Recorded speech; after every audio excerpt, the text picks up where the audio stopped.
All right, are we on? We're ready. We're ready. Hello, everyone. Good morning, good day, good evening, wherever you are.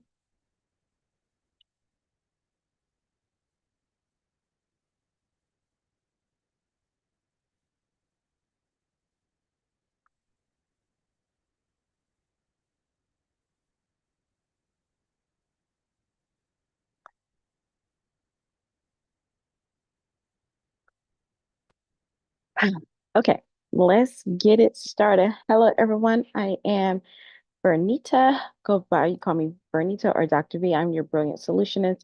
And the mission that I have moving forward is, of course, it's always going to be embrace your brilliance. But the reason why you're doing that is because I want you to live a life full out above ground before you go underground. And I'm on a mission to help 1 billion people bankrupt their burial plots, meaning, like I just said, live a life poured out above ground before we go underground. Yes, it sounds morbid, but we don't have any more time to play around. So this series is Opulent Opportunity. So this is just the foundation, and so, just like with anything, like diamonds, you got to go through the dirt first, or, get throughout the coal and all of that, or anything that starts off in the raw material. It doesn't look like much starting out. So you have to build this foundation. So the foundation for opulent opportunities. I don't know how this is going to be kind of short, but again, foundation. So when we start the teaching, you can just jump straight in. So I'm going to do some definitions and I'm going to break down the framework and give you the overview of what to look forward to. Now, this is a different type of approach. It is something that I put together. So I want to make sure that if you're going to watch this and learn from this, that you come with the right mindset and focus and be prepared to take action, because these are going to be some lessons. So the first thing I want to do, the reason why I wanted to call this opulence is because people tend to shy away from that word. A lot of people not realizing the importance of having this mind shift. So you can't have all the things that you want.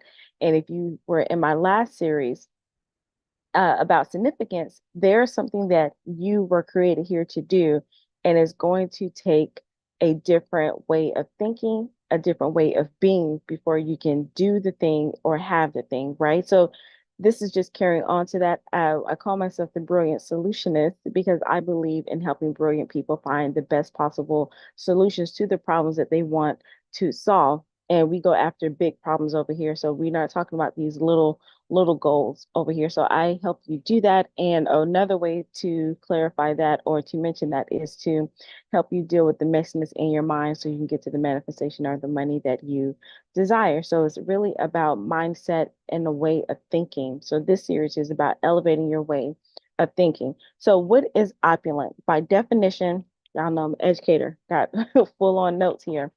So opulent is, it means, the definition is ostentatiously rich and luxurious or lavish, having goods, property, and money in abundance, having more than enough to gratify normal needs or desires. So rich, wealthy, and affluent. I love those words together: rich, wealthy, and affluent. Stay with me. And if you are rolling your eyes about any of that as it comes to wealth, riches, and all that, go to, I think, lesson 11 or 12 in my previous series, because you got some money issues you need to work on.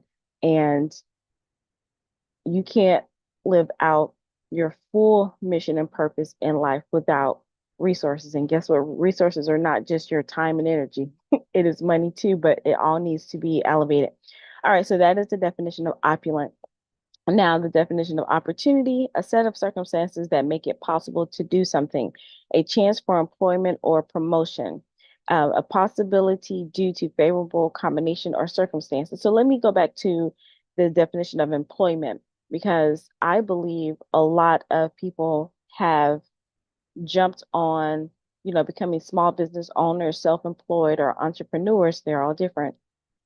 And everybody wants to run away from their job, their employment.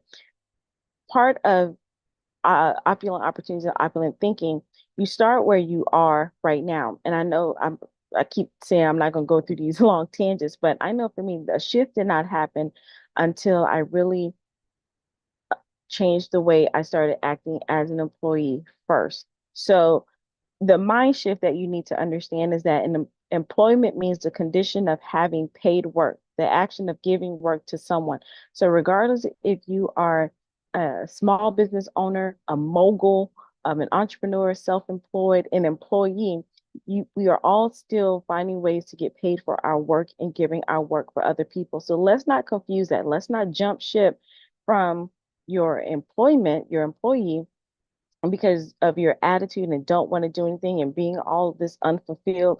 You got to work on that, because there's a reason. If you are a believer, especially, God has you there for a reason and a season, and you need to be the person that you want to be right there at that employment. But then also, if you leave with that attitude, then you are missing the whole point of entrepreneurship and business, because you're still working and you're giving your work to someone else. And technically, you're still being employed by them because you need them to give you money to do your work, right? So let's not confuse that. And so that's another mind shift I want you to encounter. So, and I know there are people who have no desire to go and do things on their own for entrepreneurship. I think everybody should have some business on the side, but let's not, don't feel any type of way or feel like you're missing out or you're not this great person if you're not going on the entrepreneur, self-employed small business owner train. You can be a business owner, get some on the side, but just remember, it is all about getting paid for your work. Now, either a company is going to pay you or you're going to go out and have other people pay you, so anyway, so keep that in mind. Take sigh of relief, breathe. All right. So what is my definition of opulent opportunities? Of course, y'all know I put things together. So I had to write this because this is fresh, hot off the press. I said, I believe opulent opportunities is a state of mind.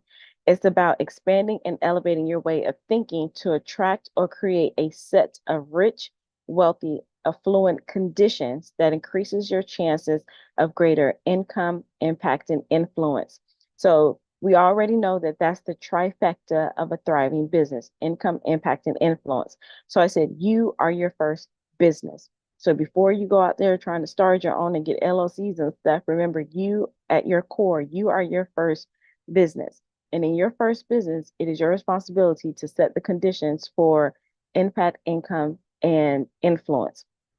So then I said, we all have a purpose to give our work to someone else, and our minds determine how we will be compensated for our work. So remember, your employment, your job, even your business, that is not your purpose. Those are vehicles that you are using. So if you're wondering about that, go back to the series September is Significant and go through that if you are new here.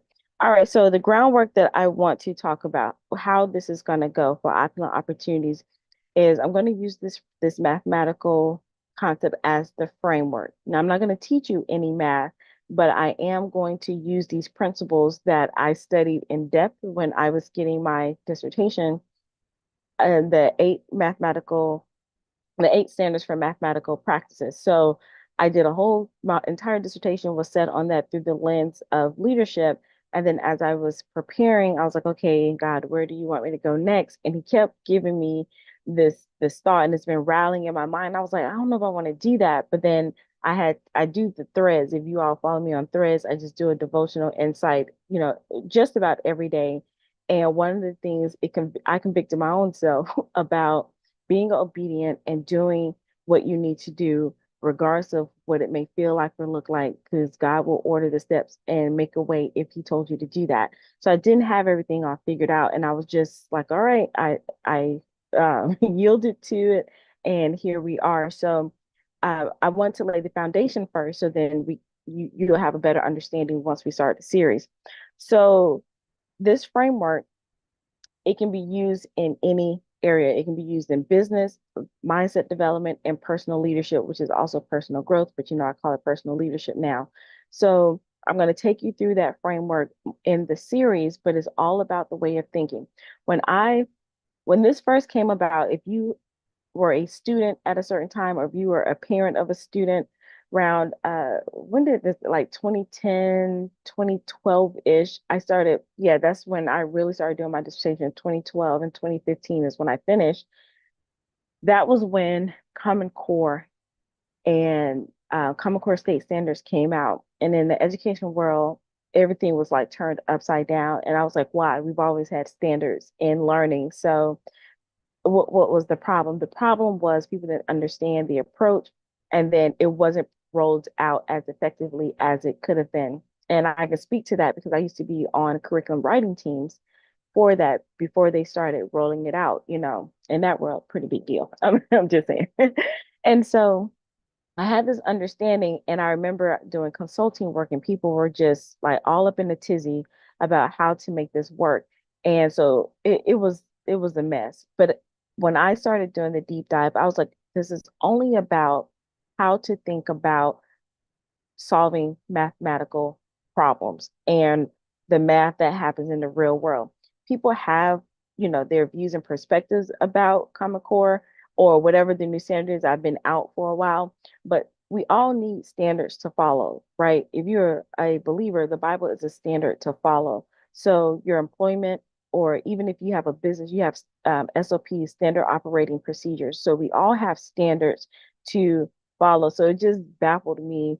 It was quite funny when people were like, "Oh, I hate Common Core. I hate these S&Ps."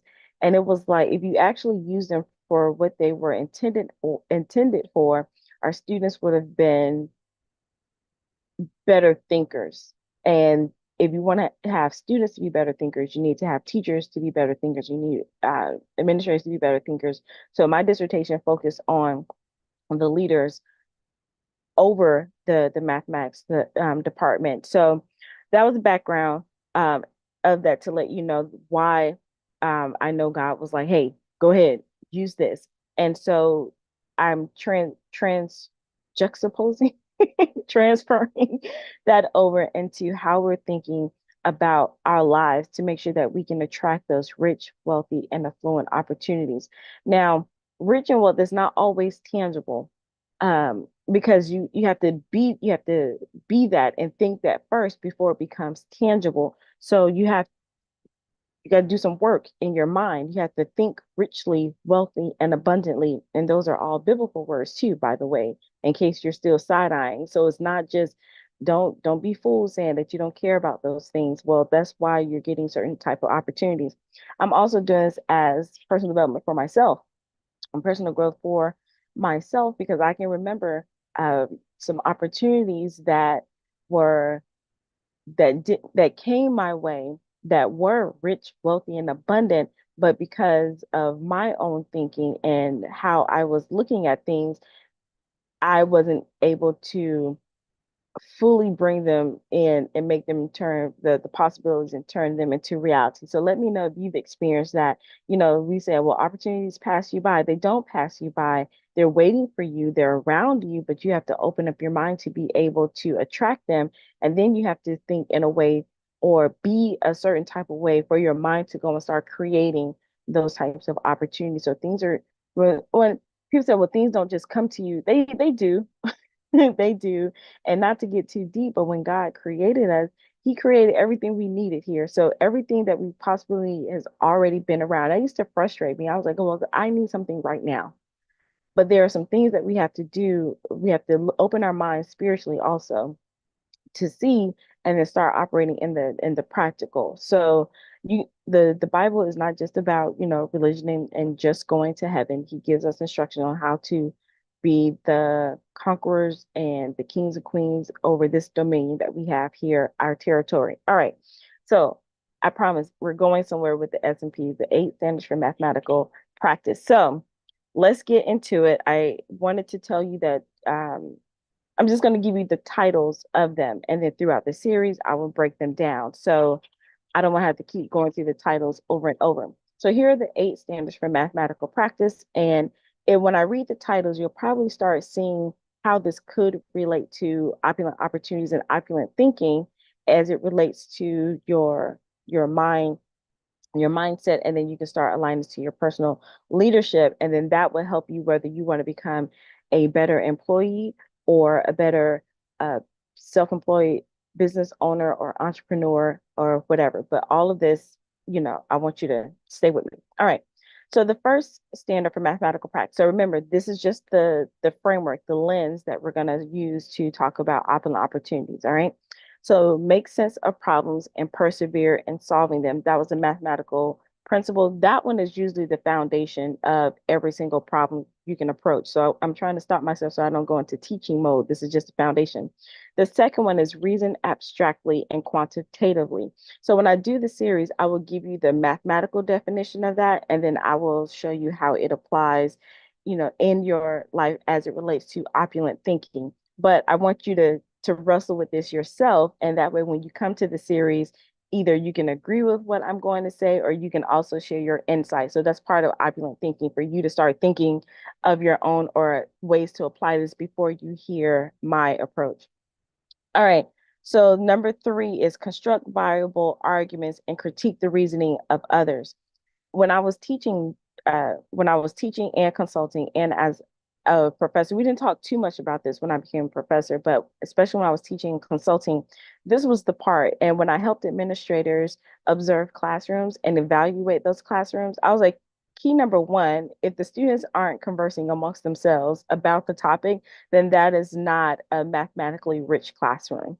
Just point blank period, say what you want to say. So you can kind of see how this applies in a life about making constructing viable arguments and critiquing the reasoning of others. Well, in order for you to critique reasoning, you got to have something in your mind to be able to understand reasoning. But anyway, I'm trying not to nerd out on y'all.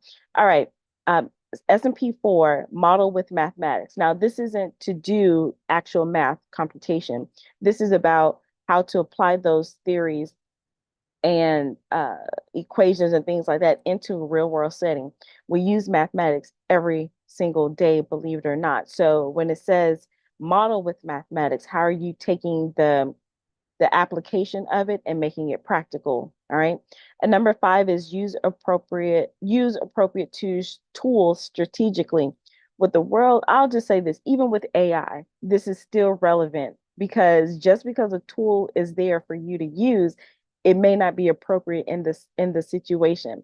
In the classroom, sometimes that was calculator, sometimes that was like tangible manipulatives, sometimes that was even certain formulas that you use. So just because it was available, that doesn't mean that it was time to use it. And then just you had to know when to use it, right? And then number seven, look for and make sense of structure. You can see how that can apply to opulent thinking and opulent opportunities, and even in your life right now. And then the last one is look for and express regularity and repeated reasoning. So I'm so excited because I already know the topics and how this is going to drill down and apply to you if you're really wanting those opulent opportunities to, I don't even want to say come your way. You want to attract them and create them because they're already available. Some are just out there floating and waiting for us, like we create the Wi-Fi signal. And then there are other times where, God has given us, we are in his image. So he's the ultimate creator. So we are there two creators. There are times where you need to create what you want in life. And I'm not talking about the woo-woo, like you're the master of your domain, that kind of part, because, God gave us a purpose and he's sovereign. So he's going to do what he's going to do. So we create what he's already set out for us, just point blank period. Once you know that, then all this other stuff you can just let go. But there are times when we pray to God for opportunities and he's like not budging because he's waiting for you to create the environment for the opportunity to thrive into. And these are some of the ways I believe he's showing me just a different or innovative way to help you up level your thinking. So throughout that series, we will dive into how these relate to opulent thinking, which therefore leads to opulent opportunities. And it is my hope that this innovative and multifaceted approach will help you up level your mind, up level how you see things, up level how you see yourself, because that's really the foundation. If you don't see yourself as a person who can operate or thrive in a rich, wealthy, affluent environment, then you're not going to have those opportunities, right? So this is beyond, well, this is not like, oh, I don't want to own a yacht or 24 square foot yacht or a 10,000 square foot house or, whatever your aversion to those words mean. But I had a financial mentor one time to say this, it is not necessarily that you have to own those things. in a lot of ways, it is better if you're connected to the person who owned those things so you can have access to it without the responsibility. And I learned that very, very early on. And there's somewhere, I don't know, growing up, some of that kind of shifted, but I had to get back to true to who I was. I was like, that is right. When I had that mindset and approach, things were a lot better, even when I didn't know anything about money mindset or had a desire, because at first I didn't know that I could, generate money beyond a career. But even without knowing that, there I still had opulent opportunities around me, or I was always in some type of opulent environment through other people. So my mom made sure that we had those things, those we were in those environments. And then when my financial advisor used to tell me that, I was like, that's true. So it's not that I needed the jet, but I was around people.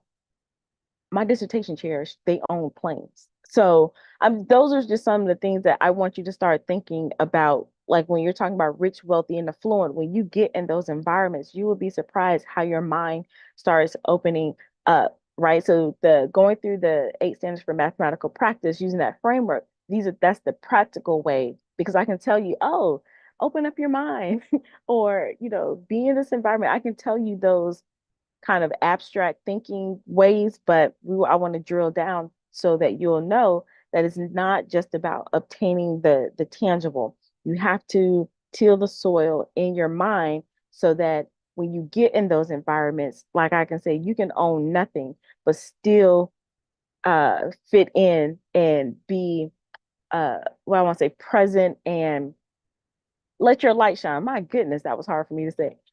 To be able to hold your own. That's what I want to say. To be able to hold your own in any environment because you're already in a place of opulent thinking, regardless of where you are.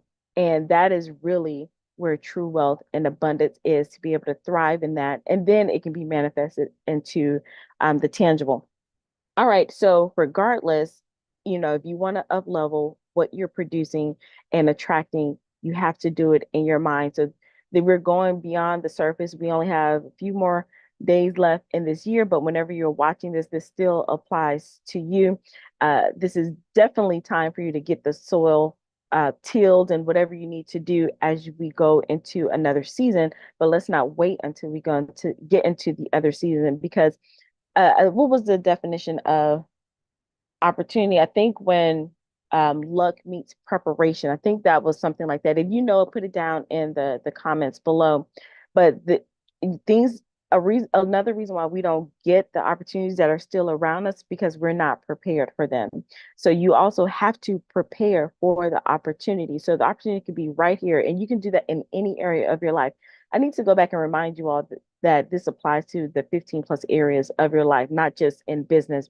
You're multifaceted. You have an ecosystem of yourself, but it can be for a relationship. It can be for more money for a client. It can be to be accepted into a network group, a friend circle, uh, anything, you're something to be creative about, anything, that those opportunities were already there. But if you're not prepared for them, you won't see them. So let's get into the place where we can up level our thinking, up level our uh up level our thinking for this rich, wealthy, and affluent way of thinking, so that we can be prepared for those rich, wealthy, and affluent opportunities that are going to come our way. Now, I do want to say this as I end. You get to define what rich, wealthy, and affluent means to you. So you don't have to take any of my example. If I'm talking about Rolls Royce, Bentleys, and things like that, and you're like, rich, wealthy, and opulent could be Mercedes and BMW, or it could be Lexus, Toyota, whatever. I'm just giving car examples so y'all see my hat. Um, you get to define that, but I would invite you to, if that was already your way of thinking, stretch it beyond. So just stretch your way of thinking outside of that, and outside of material things. Uh, well, I'll get into it in the series, but I know we talk a lot about the material because that's what we hear a lot, but you can't attract any of those things if it's not in your mind first. All right. So I'm going to end it right there. Stay connected. Make sure if you like this vibe so far, go ahead and subscribe. And be sure to like because that lets everyone know that you like this content. And be sure to share because it helps us to grow and to keep me inspired to doing this type of content. And if you're new to me or if you need a reminder of why all of this work is important to me, you can check out my book, Embracing Grit for Greatness, Becoming Professionally Powerful Through Personal Empowerment. Two ways to do that. You can go to Amazon and look it up. But if you want to support me directly, you can get the ebook version and then get invited to some other things that's associated with the book by going to drbernita-white.com/new-book. That information will be down below. And then make sure you check the description box for any additional resources and complimentary trainings that I also provide, and then how you can continue to be in my ecosystem as well. So thank you so much for listening and learning with me. And whether you're beginning your day or ending your day, remember to be well, to be empowered, to be bold, and to be brilliant. Until next time, start with opulent thinking for opulent opportunities. Bye.